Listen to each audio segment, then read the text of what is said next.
Família Debaixo da Graça. Um ministério que tem como objetivo a salvação, edificação e transformação de vidas através da Palavra de Deus.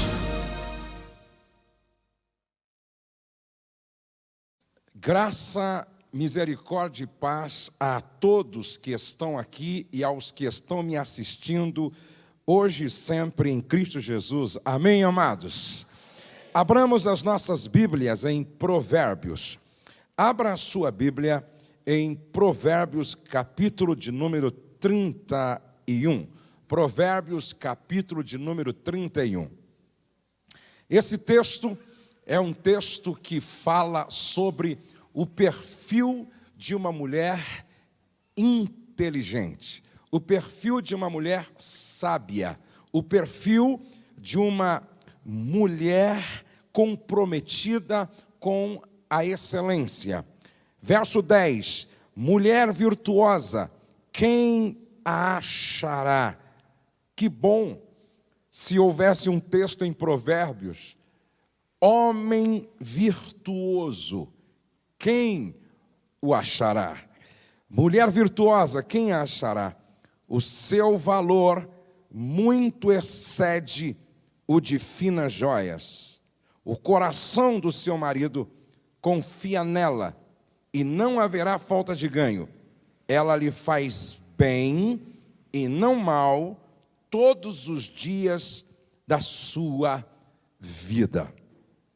Queridos, nós temos lido e ouvido muito sobre inteligência emocional. Goleman é um dos autores mais lidos quando se trata de inteligência emocional. Hoje, alguns médicos já trabalham com a inteligência hormonal e já temos livros com o título de inteligência espiritual. Por isso, hoje, eu vou estar falando sobre inteligência conjugal. Talvez, nesta noite, eu vou ser bastante prático, bastante objetivo, porque às vezes nós ministramos algumas palestras com muitas informações e as pessoas saem do encontro se perguntando: o que isso tem a ver comigo no meu dia a dia? Eu estou voltando para casa para enfrentar os problemas da vida, e o que isso tem a ver comigo lá na minha cozinha? O que isso tem a ver comigo lá na minha sala? O que isso tem a ver comigo lá no meu trabalho? O que isso tem a ver comigo e com o meu marido lá na hora do encontro, na intimidade? Afinal de contas, o que isso tem a ver de prático com a minha vida? Então hoje eu gostaria de ser bem prático, deixando aqui algumas instruções, alguns conselhos, algumas orientações, que se você seguir, se você levar a sério, pode fazer toda a diferença na sua vida. Primeiro, eu li sobre uma mulher sábia, uma mulher inteligente. Agora eu quero que você abra a sua Bíblia em Cantares de Salomão e veja como este marido aqui é sábio, esse marido é inteligente, esse marido pratica aquilo que todos nós deveríamos praticar. Cantares, capítulo de número 2, verso de número 2. Qual lírio entre os espinhos, tal é a minha querida entre as donzelas.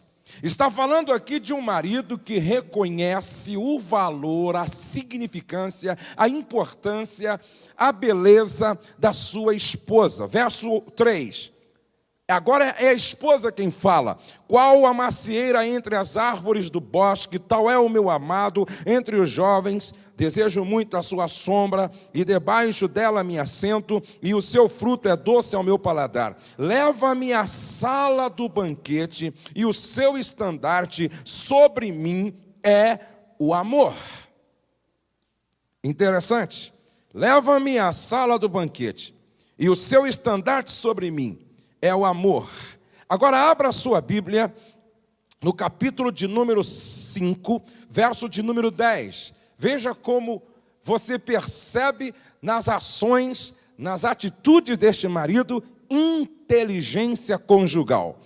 O meu amado, capítulo 7, verso 1, porque no capítulo 5, verso 10 é ela quem fala. Vamos para o capítulo 7, verso 1, onde é ele quem fala.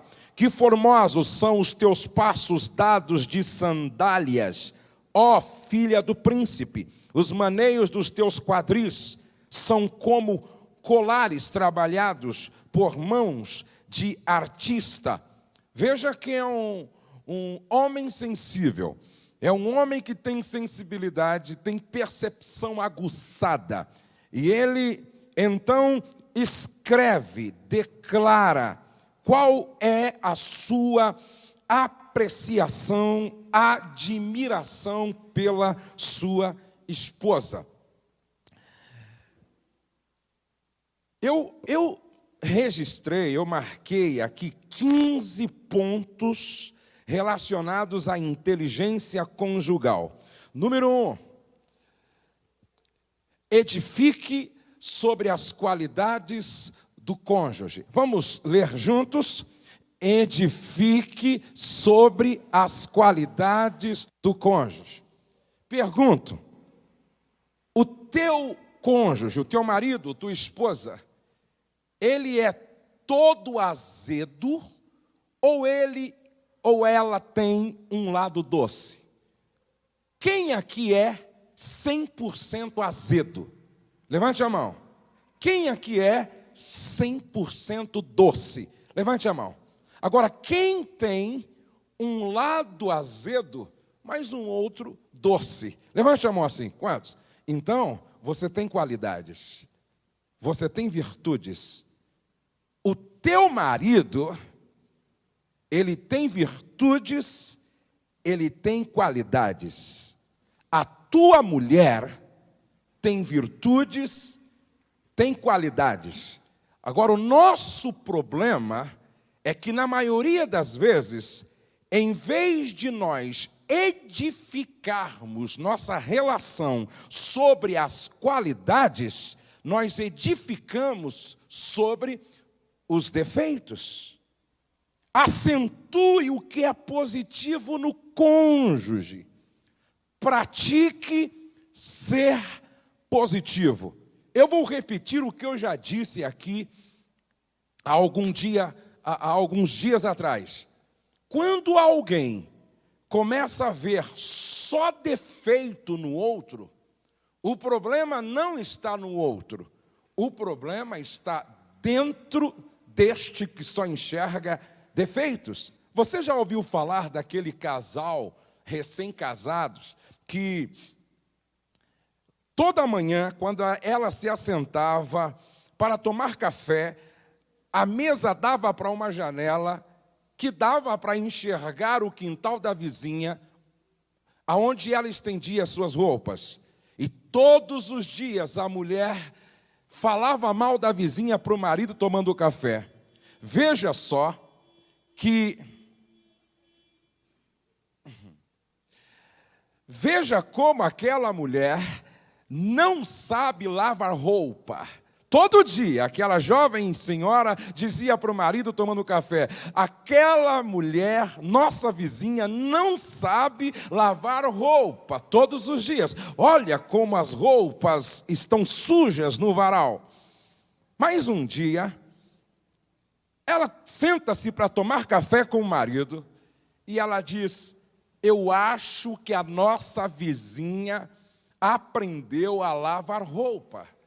Porque olha lá, as roupas estão bem lavadas hoje. Eu acho que ela criou vergonha, tomou juízo e aprendeu a lavar roupa. Aí o marido olhou para ela e disse: não, querida, foi eu quem lavei o vidro do nosso vitrô. O problema não estava na vizinha. O problema estava na sujeira, no vidro do vitrô da casa dela. Nem sempre o problema está no cônjuge. Muitas vezes o problema está no vitrô da nossa alma, na janela do nosso coração. É preciso passar a água que é a palavra de Deus, limpar isto, para você enxergar as qualidades, as virtudes do outro. Segundo princípio que tem a ver com inteligência emocional: acrescente bastante óleo do Espírito em seu casamento. Abra sua Bíblia em Gálatas, capítulo de número 5, por favor. Gálatas, capítulo de número 5. Verso de número 22 e 23. Mas o fruto do Espírito é amor, alegria, paz, longanimidade, benignidade, bondade, fidelidade, mansidão, domínio próprio. Acrescente bastante óleo do Espírito no seu casamento. Segundo princípio que tem a ver com a inteligência emocional é construa a compreensão mútua. Vamos lá? Leiam comigo. Construam a compreensão mútua. Mais uma vez, construa a compreensão mútua. Procure compreender para depois ser compreendido. Quem é que gosta de ser compreendido aqui? Tem necessidade de ser compreendido? Levante a mão assim.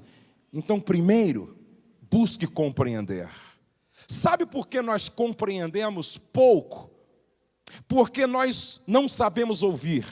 E sabe por que nós não sabemos ouvir? Porque nós ouvimos muito mais para responder do que para compreender. Primeiro, ouça para compreender.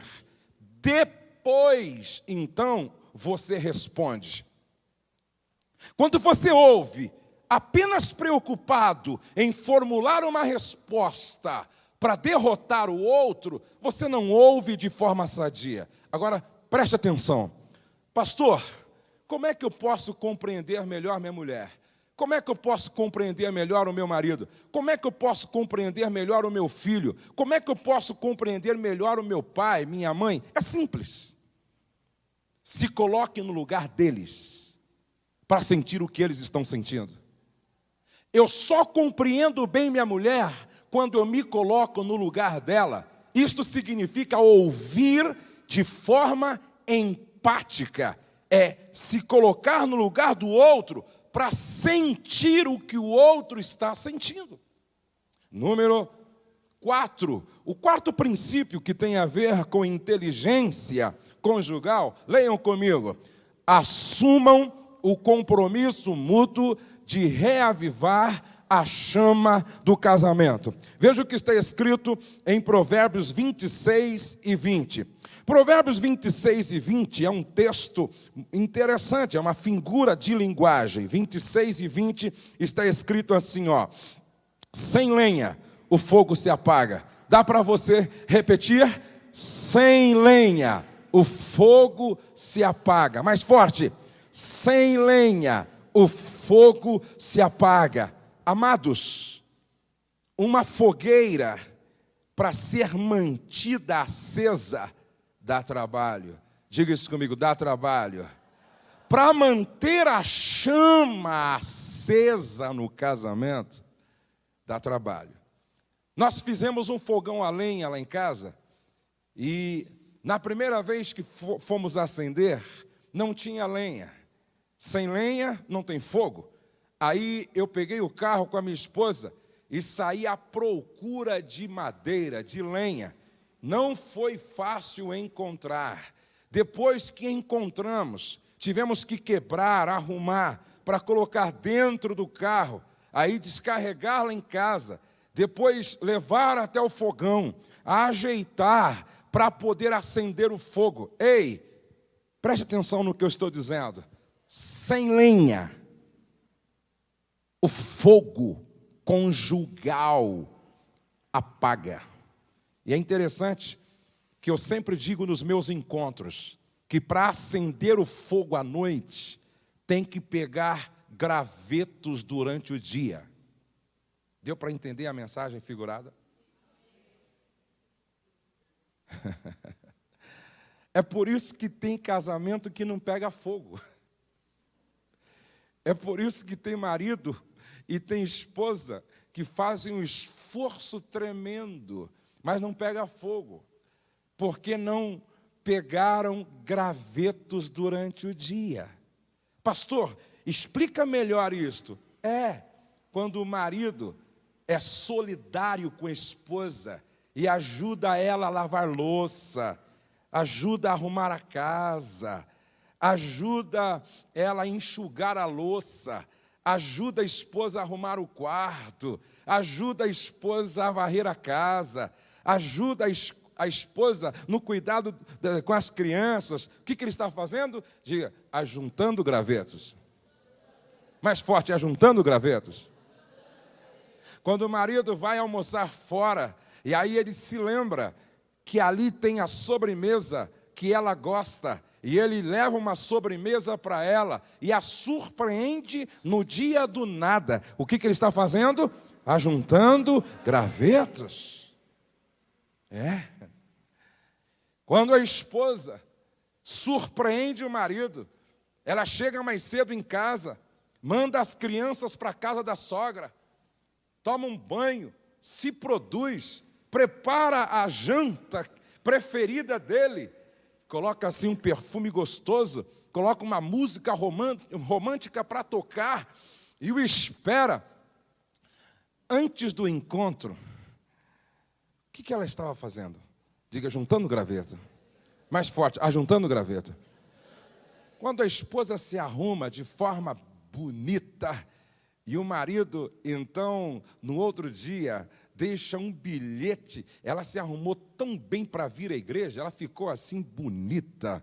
E aí, no outro dia, ele escreve um bilhete e deixa debaixo da garrafa térmica: você ontem estava uma gata, maravilhosa, gloriosa. Bom dia, minha fofa. Aí ele tira R$50, coloca junto. O que ele está fazendo? Ajuntando graveto. Isso não é graveto, isso é uma tora. Diga aí. Diga para, se você está com a sua esposa, diga aí para ela: sem lenha, o fogo se apaga. Sem lenha, o fogo se apaga. Diga, manter o fogo aceso dá trabalho, mas vale a pena. O quinto princípio que tem a ver com inteligência conjugal é: desfrute os aspectos sexuais dados por Deus em seu casamento. Vamos ler juntos? Desfrute os aspectos sexuais dados por Deus em seu casamento. É interessante que quando o moço e a moça, os dois estão namorando, o fogo fica aceso, não é? E há uma vontade enorme de desfrutar antes do tempo aquilo que é para o casamento, não é assim? A moça, quando está casada com um rapaz mais afoito, é um problema sério. E beija, e abraça, e é complicado, vai para casa com a consciência pegando fogo. E aí, não vê a hora que chega esse casamento, não vê a hora que chega o dia D. Aí, os dois se casam e dá a impressão de que o desejo já não é mais o mesmo. E sabe qual é a grande questão hoje? Isso é pesquisa dos ginecologistas, dos psicólogos, dos terapeutas sexuais. A grande questão é essa. Não é se funciona ou não. É: não tenho vontade, doutor. Eu não tenho desejo. Desfrute os aspectos sexuais dados por Deus em seu casamento. Reserve tempo para isso. Assim como você reserva tempo para tudo, reserve tempo para isso. Crie um ambiente apropriado. Ei, a coisa funciona mais ou menos como um jantar bem feito. Pergunto, qual é o restaurante que você prefere comer? Aquele em que as pessoas colocam a comida de qualquer maneira para ser servida, ou aquele restaurante onde a comida é muito bem colocada, em vasilhas especiais? Outro dia eu estava num hotel onde dava até dó de mexer na comida, porque toda a mesa estava decorada, pegaram assim uma melancia, esculpiram algo maravilhoso na melancia, a maionese, a salada, o tomate colocado, misturado não sei com o que, de forma criteriosa. Qual é o restaurante mais agradável para se comer? Aquele em que a comida é colocada de qualquer forma, ou aquele onde tudo é feito com muito critério? A ornamentação sugere algo assim muito gostoso. Qual restaurante é melhor? Você sabia que a gente come com os olhos também? Sexualmente falando, não é diferente. Não é diferente. Quando se trata do encontro na intimidade, dentro do casamento, uma coisa é o casal se encontrar de qualquer forma. Ele não toma banho. Não suei hoje, querida. Ela não pente o cabelo, junta assim, está amarrado. Coloca aquela camiseta com a fotografia do deputado, a candidato federal. Não se preocupe em arrumar o quarto. Não se preocupe em colocar uma música, um som apropriado. Coloca uma banda de música de 1964. É disco de vinil ainda. Nós abrimos esse culto.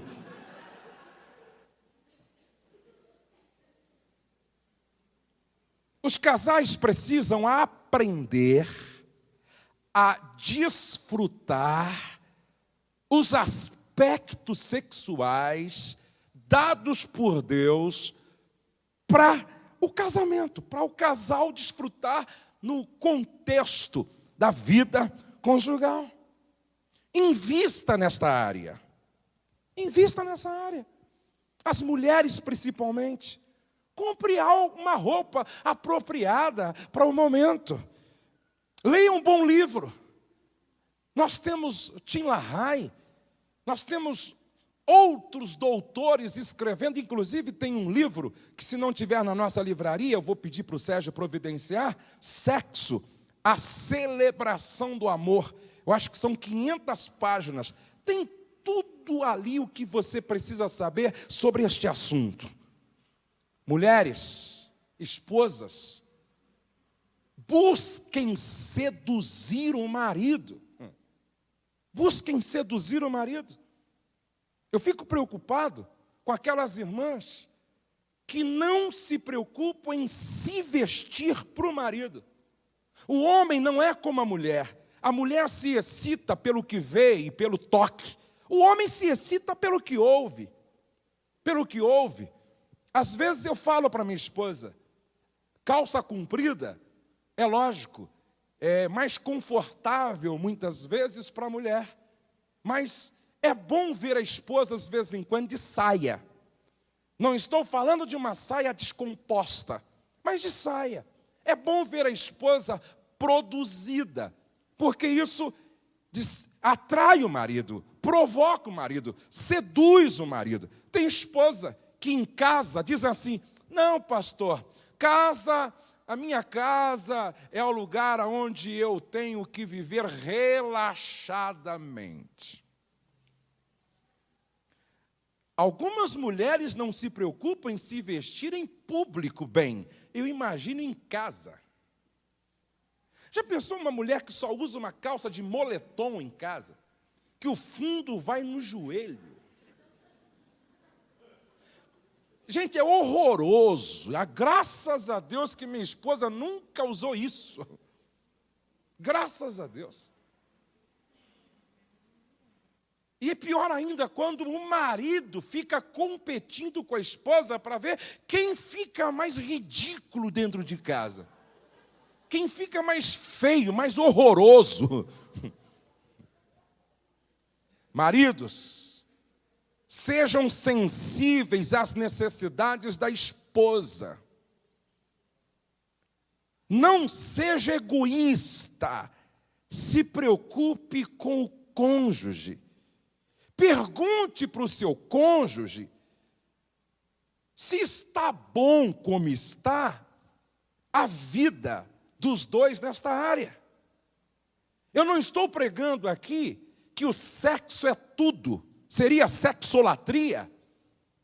Mas quando o casal não tem esta área bem resolvida, de repente começa a afetar outras áreas na vida. Por isso, nós precisamos aprender a desfrutar estes aspectos sexuais dados por Deus para o casamento.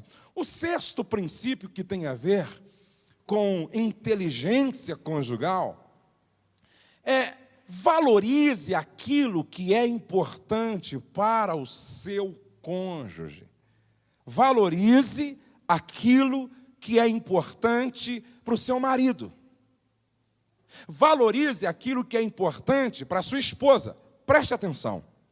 Tem coisas que a minha esposa acha tão importante e que na minha ótica não tem tanta importância assim. Mas eu preciso valorizar e respeitar porque é importante para ela. Tem coisas que eu gosto muito e que minha esposa, na ótica dela, não vê tudo isso. Mas ela respeita, ela valoriza, porque é importante para mim. Casamento é uma troca. Casamento é a arte de negociar. Casamento é uma troca. Casamento é uma troca. Se você não souber valorizar aquilo que é importante para o seu cônjuge, ele terá dificuldade de valorizar aquilo que é importante para você. Por isso é fundamental que você valorize aquilo que é importante para o seu cônjuge. O sétimo princípio que tem a ver com inteligência conjugal é: fique de olhos meio fechados. Seja flexível, diga, seja flexível. Mais forte, seja flexível. Diga para a pessoa ao lado: você não é perfeito. Você não é perfeito. Você já ouviu alguém dizendo assim: o meu problema é que eu sou perfeccionista? E algumas pessoas acham que é maravilhoso ser perfeccionista. Ei, todo perfeccionista esconde atrás do seu perfeccionismo um complexo de inferioridade.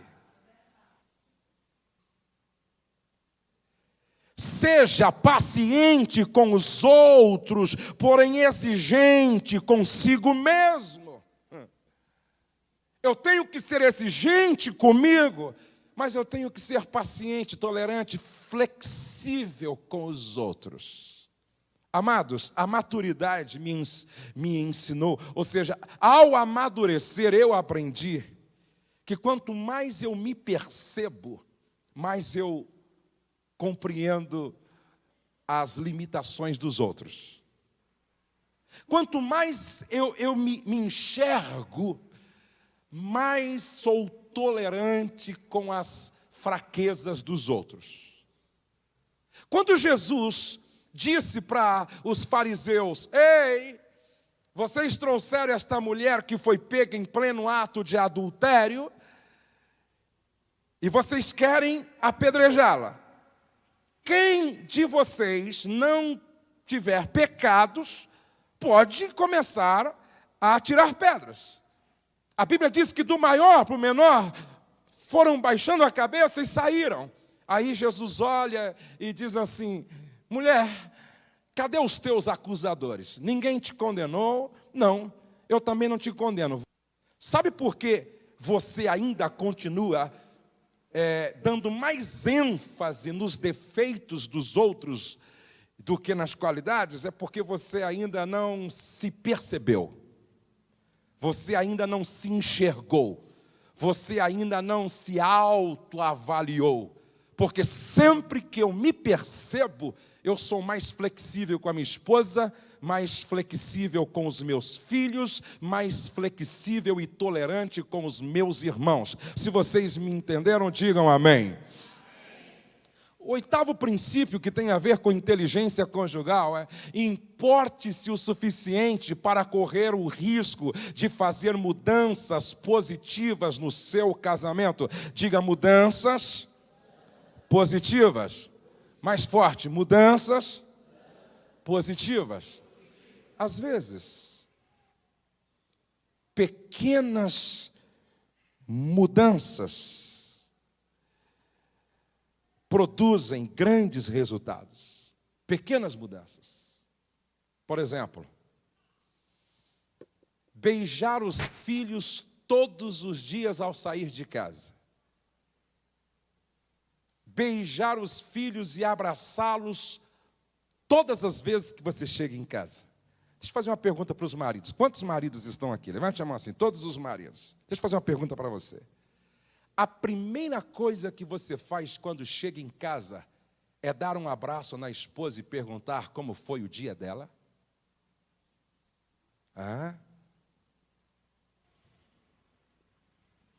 São pequenas mudanças. Pequenas mudanças produzem grandes resultados. Tem pessoas que têm dificuldade de pedir perdão, mas de repente muda a maneira de pensar e começa a pedir perdão, pedir desculpa, a reconhecer o erro. Pequenas mudanças produzem grandes resultados. O nono princípio que tem a ver com inteligência conjugal, e esse aqui é muito sério, inclusive eu estou pedindo, ou melhor, eu baixei na internet, o livro do C.S. Lewis, Cartas do Inferno. E ele fala sobre como o diabo tira proveito desta mensagem não verbal. Olha aqui, cuidado com a sua comunicação não verbal. Ela pode ser muito mais poderosa do que aquilo que você diz. Preste atenção nisso. Cuidado com a sua comunicação não verbal. Ela pode ser muito mais poderosa do que aquilo que você não diz. Na maioria das vezes, a maior parte do nosso processo de comunicação não acontece verbalmente, é através da expressão facial, do olhar, gestos, tom de voz, ritmo verbal, posição do corpo, modo de ouvir. Dependendo da sua expressão facial, pode ser pior o que você está comunicando do que se você tivesse falado. Dependendo da forma de olhar, e o olhar tem um poder muito grande, dependendo do tom de voz, dependendo do ritmo verbal, dependendo da posição do corpo, dependendo do balançar dos ombros, cuidado com esta comunicação não verbal. Número 10, leiam comigo: jogue fora de vez em quando o lixo emocional do seu casamento. Vamos mais forte, vamos lá? Jogue fora de vez em quando o lixo emocional do seu casamento. No final do ano, algumas mulheres gostam de fazer uma limpeza diferenciada em casa. Sim ou não? E quando as mulheres estão limpando, essa limpeza assim diferenciada, dando uma geral, O que as mulheres fazem com aquilo que não serve mais para nada? Hein, Luciana? O que as mulheres fazem com aquilo que não serve mais para nada? Joga no lixo. Olhe para cá. Quando você joga alguma coisa no lixo, passado alguns dias você volta lá para pegar o lixo e trazer de volta, sim ou não? Sim ou não? Nós precisamos aprender isso. Depois que nós jogamos um lixo emocional fora, não se fala mais nisso. Não se discute mais sobre isso. Ei, olhe para frente. Se foi jogado fora esse lixo emocional, por que trazer à tona? Tem gente que diz que perdoou, e perdoar é jogar fora esse lixo, e vive lá na lata do lixo, no latão de lixo, às vezes em quando, procurando, e muitas vezes já está até apodrecido que foi jogado fora. Eu e a minha esposa aprendemos desde muito cedo isso. Conversamos, já foi tratado, já foi resolvido, já foi perdoado, já foi desculpado, já jogamos fora esse lixo, então não tem o porquê voltarmos lá no latão, revirarmos e trazer o lixo de volta para casa. Se vocês me compreendem, digam amém. Eu acho que às vezes em quando o casal tem que parar, fazer um balanço, fazer um inventário, sentar à mesa, só os dois, colocar para fora tudo que precisa ser resolvido, aí juntar todo esse lixo emocional, jogar fora, através do perdão e da graça, e daí para frente não se fala mais nisso. Se vocês me compreendem, digam amém. O quinto princípio é: procure tratar da melhor forma possível a família de origem do seu cônjuge.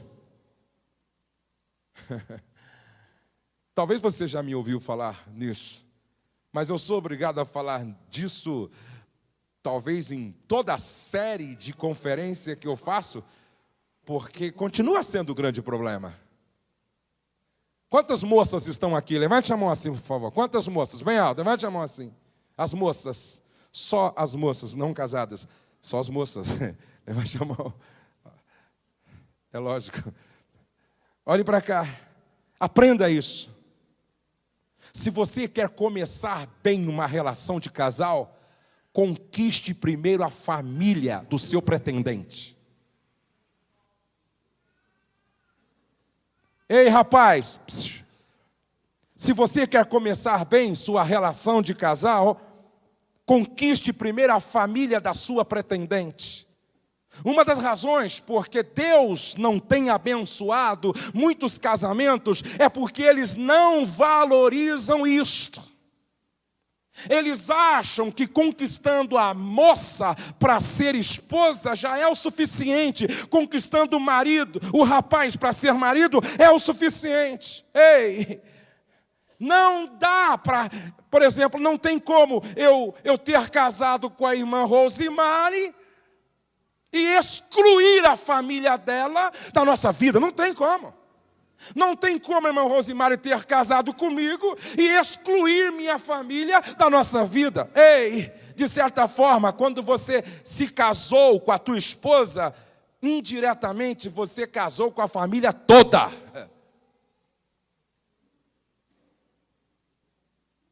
De certa forma, quando você casou com o seu marido, você casou com a família inteira.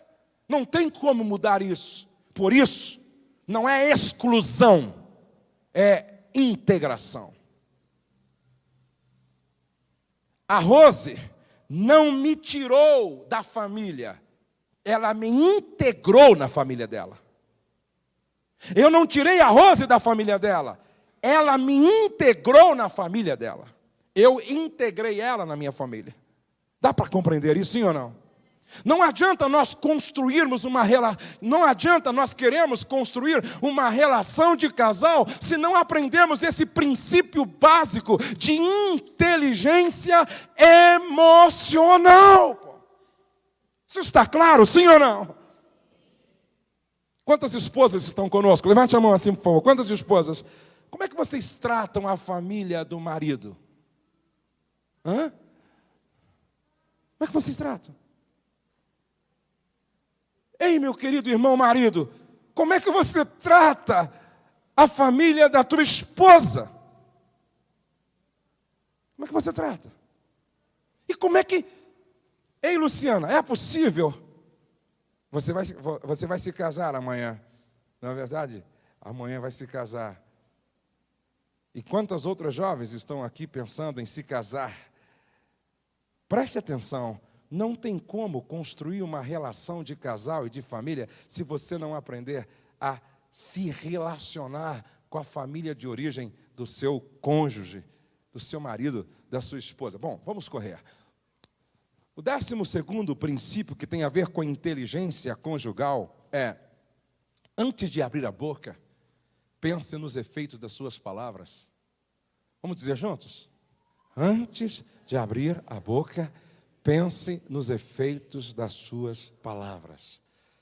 Se todos nós pensasse um pouco mais antes de abrir a boca, não falaríamos tanta bobagem como muitas vezes falamos. Sabe qual é o momento em que você precisa mais se segurar para falar? É o momento em que você está irado. A Bíblia diz: irai-vos e não pequeis. Não deixe o sol se pôr sobre a vossa ira e não deis lugar ao diabo.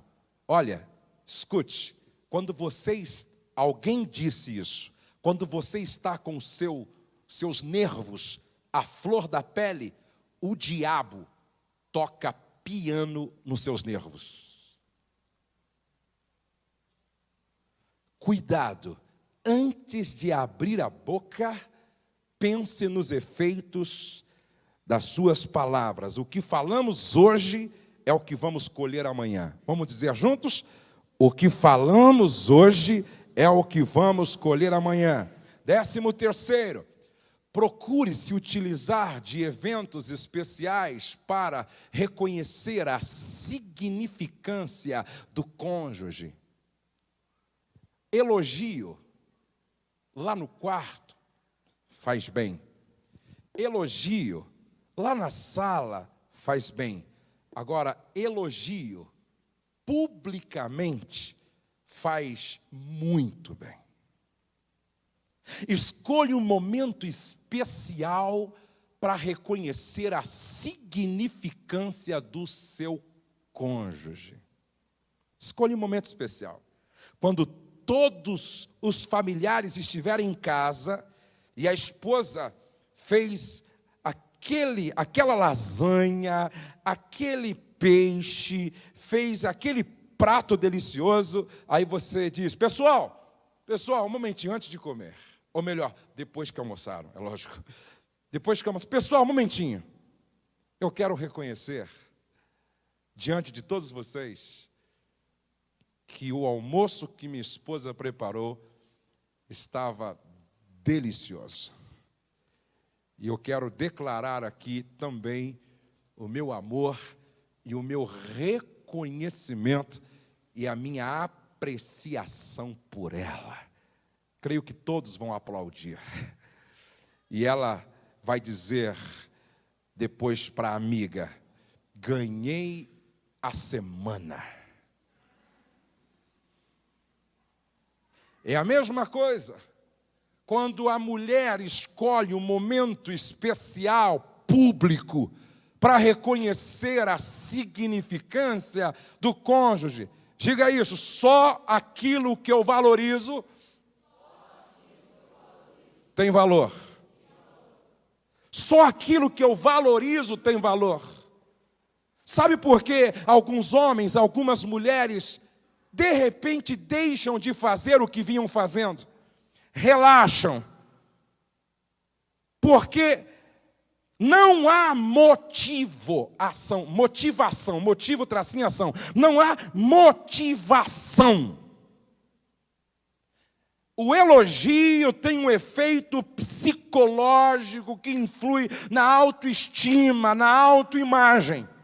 É por isso que quando você lê o livro de Cantares, um elogia o outro, um aprecia o outro, um admira o outro, porque isso me faz crescer na minha autoimagem, na minha autoestima e me motiva a continuar fazendo cada vez melhor. Se vocês me compreendem, digam amém. É comum para você, marido, reconhecer publicamente, em eventos especiais, a significância da sua esposa? É comum? É comum isso para você, minha querida irmã esposa? É comum? Pense nisso. 14. Pratiquem a humildade. Repita comigo. Mais forte. Um pouco mais forte. Pratiquem a humildade. Pratiquem a humildade. Perdoe. E peça perdão. Tem pessoas que brigam, quebram o pau, se agridem e depois tentam resolver com um coito à noite. Depois tentam resolver com um presente. Depois tentam resolver com alguma coisa, mas na verdade estão jogando para debaixo do tapete sentimentos negativos. Ei, olhe para cá.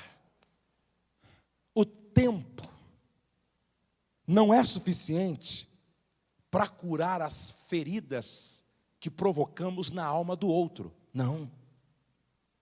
Nós precisamos aprender a pedir perdão e a liberar perdão. Pelo contrário, corremos o risco, isso é sério, corremos o risco, se nós não praticarmos a humildade, e não pedirmos perdão, e nem liberarmos perdão, corre-se o risco de daqui a 10 anos, olhar para o cônjuge e dizer, engraçado, não te amo mais. Interessante. Não te amo mais. Sabe por quê? Porque o amor foi sendo sepultado debaixo de uma pilha de ressentimentos.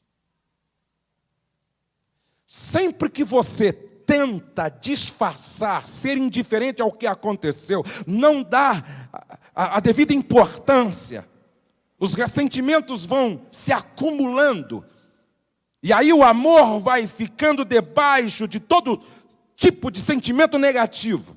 Por isso, a importância de você pedir perdão e liberar perdão sempre. 2, ofereça ajuda. 3, reconheça as suas limitações. 4, saiba dizer não sei. E por último, gente, para nós orarmos, por último, simplesmente ame. Diga isso comigo. Simplesmente ame. Mais forte. Simplesmente ame. E saiba disso aqui, ó. Número 1, o amor é... Mais forte, o amor é... Não é possível construir uma relação conjugal sadia se não houver paciência. Diga paciência. Mais forte, paciência. Eu ouvi algo de uma irmã que pregava. Ela dizia assim: se você está ultimamente impaciente demais, algo está errado na tua vida. Se a impaciência é a tua marca, algo está errado em você. Número 2, o amor é benigno. Diga isso comigo, o amor é benigno. Mais forte, o amor é benigno. É bondoso. bondoso. O amor, ele deseja sempre fazer o bem e nunca o mal. Benignidade. O amor não arde de ciúme ou não arde em ciúme. No amor não há ciúme patológico. Agora escute, porque isto é sério. É uma palavra para todos os ciumentos. É uma palavra para todas as ciumentas. Ciúme se alimenta do complexo de inferioridade. O complexo de inferioridade é a raiz da qual o ciúme patológico se alimenta. Segundo, ciúme é falta de autoconfiança. Terceiro, ciúme é a projeção de um desejo que é transferido para o outro. Ou seja, toda pessoa que fica assim obcecada, excessivamente desconfiada de que o cônjuge vai trair, está traindo, é porque inconscientemente este é o desejo do ciumento. Na verdade, tenta transferir para o outro algo que está no seu inconsciente, desejo de trair, desejo de adulterar, desejo de fazer aquilo que é errado dentro do casamento. Agora, é interessante. Uma certa feita eu aconselhei uma irmã, esposa até de um pastor, e o pastor estava vivendo dentro de um cárcere, de uma prisão, de uma gaiola, por causa do ciúme da mulher. Ele não podia andar olhando para os lados, porque ela não deixava. Ele tinha que andar assim, ó. Quando ele sentava no púlpito da igreja, ele tinha que olhar só em uma direção, que não fosse para o lado das irmãs. Porque na cabeça dela, para qualquer lado aonde estivessem as irmãs que ele olhasse, ela achava que ele estava flertando, olhando de forma mal intencionada. Aí eu perguntei para ela: o teu marido algum dia deu algum motivo? Não. Você pegou algum bilhete? Não. Você pegou algum telefone, algum telefonema? Não. Ele já teve problema extraconjugal? Não. Ele já flertou com alguém? Não. Você já viu marca de batom na roupa dele? Não. Você pegou algum bilhete no bolso dele? Não. Ele nunca te deu motivo? Não. Ele sempre foi fiel e um homem de caráter? Foi. Então o problema não está no teu marido, o problema está na tua cabeça. Você precisa de libertação. Você precisa de libertação. Sabe por que eu não fico vigiando a Rose? Porque eu confio no caráter dela. E sabe por que ela não fica me vigiando? Porque ela confia no meu caráter. Porque quando a pessoa quer aprontar, ela apronta debaixo do teu nariz e você não vê. Ela apronta do lado da sua casa e você não vê. Aqui é uma questão de caráter, gente. Se vocês me entendem, digam amém. O amor é humilde, o amor é gentil, educado e cortês. Vamos dizer juntos? O amor é gentil, é educado e cortês. Quando a pessoa ama de forma madura, ela não grita para pedir. Ela não demonstra sua autoridade berrando dentro de casa. Gosto da frase que ouvi a irmã Marlene um dia dizer: a inteligência acaba quando começa os gritos. Quando você começa a gritar, você deixou de ser inteligente conjugalmente falando. Se vocês me compreendem, digam amém. Diga, quem ama é gentil. Quem ama é educado. Quem ama, diga, quem ama, pratica a cortesia. É comum na sua casa dizer, dá licença? É comum na sua casa dizer, obrigado? Leia isso comigo. O amor não busca seus interesses. O amor busca a felicidade do outro. Ei, enquanto eu estiver preocupado com a felicidade da minha esposa, a felicidade será sempre uma realidade para mim. Casamento não é uma experiência autogratificante. Casamento é uma experiência para gratificar o outro. No casamento, viva para fazer o cônjuge feliz. Que a sua felicidade vai ser uma consequência. Se vocês me compreendem, digam amém. Moças, casem-se, não para ser feliz, casem-se para fazê-lo feliz, porque a sua felicidade vai ser uma consequência da felicidade dele. Rapazes, casem-se, não para ser feliz, mas para fazê-la feliz, porque a sua felicidade vai ser uma consequência da felicidade dela. Se vocês me compreenderam, eu digo amém. O amor só trabalha com a verdade. Vamos lá? O amor só trabalha com a verdade. Mais forte. O amor só trabalha com a verdade. Por último, o amor se alimenta da lealdade. Vamos ler juntos? O amor se alimenta da lealdade. Deus abençoe vocês. Vamos estar de pé na presença de Deus. Todos de pé, por favor. Número 1. Pare de acentuar os defeitos e comece a ressaltar as qualidades do outro dentro de casa. Acrescente bastante óleo do Espírito no seu casamento. Construa a compreensão mútua. Compreenda, para depois ser compreendido. Assuma o compromisso mútuo de reavivar a chama do casamento. Diga, sem lenha, o fogo se apaga. Desfrute os aspectos sexuais dados por Deus em seu casamento. Valorize aquilo que é importante para o seu cônjuge. Fique de olhos meio fechados. Seja flexível. Você não é perfeito.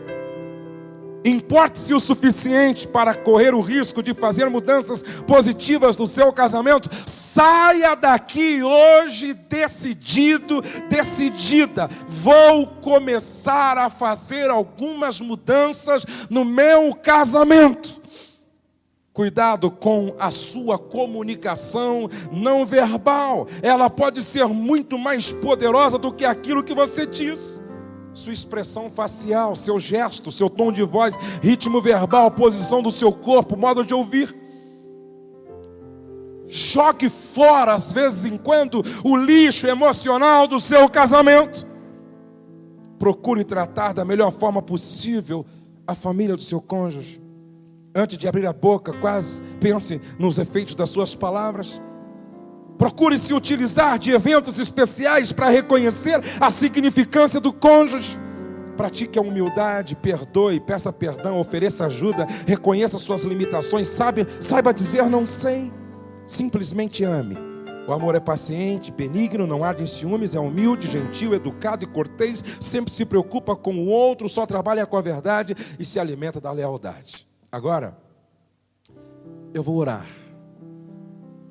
E depois desta oração, todos vocês vão passar aqui pelo púlpito. E eu vou ungir a mão da aliança de cada um de vocês, com a bênção da proteção. com a bênção da comunhão e da unidade. Quero chamar minha esposa para estar aqui. Primeiro eu vou orar, e depois, enquanto o Claudivan vai estar tocando, você vai vir aqui.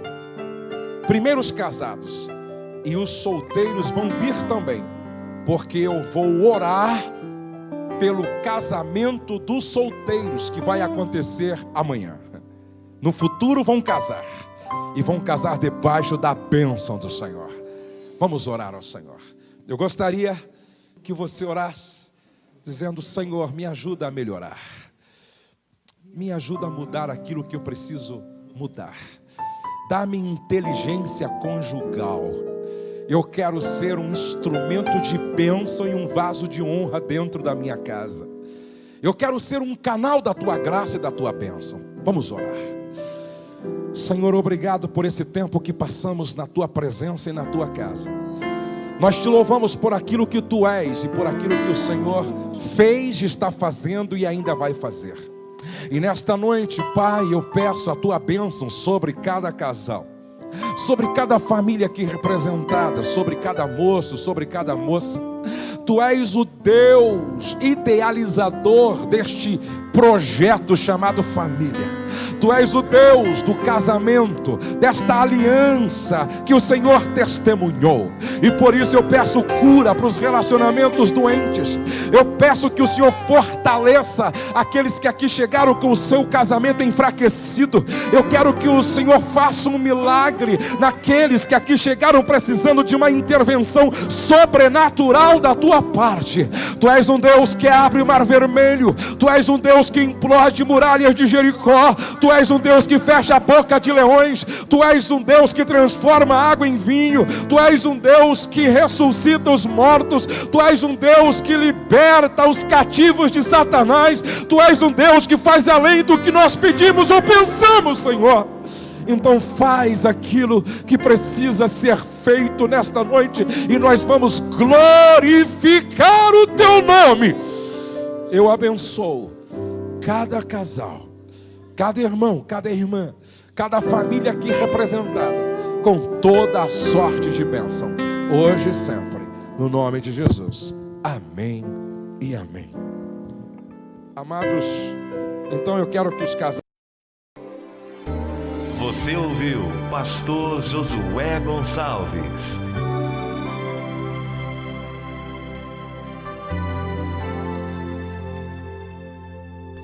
Se esta mensagem abençoou a sua vida, peça-nos outras, ligando para 0 Operadora 11 4033 6636. Deus abençoe você e toda a sua família. Não se esqueça, nenhum sucesso justifica o fracasso de uma família. Projeto Família Debaixo da Graça.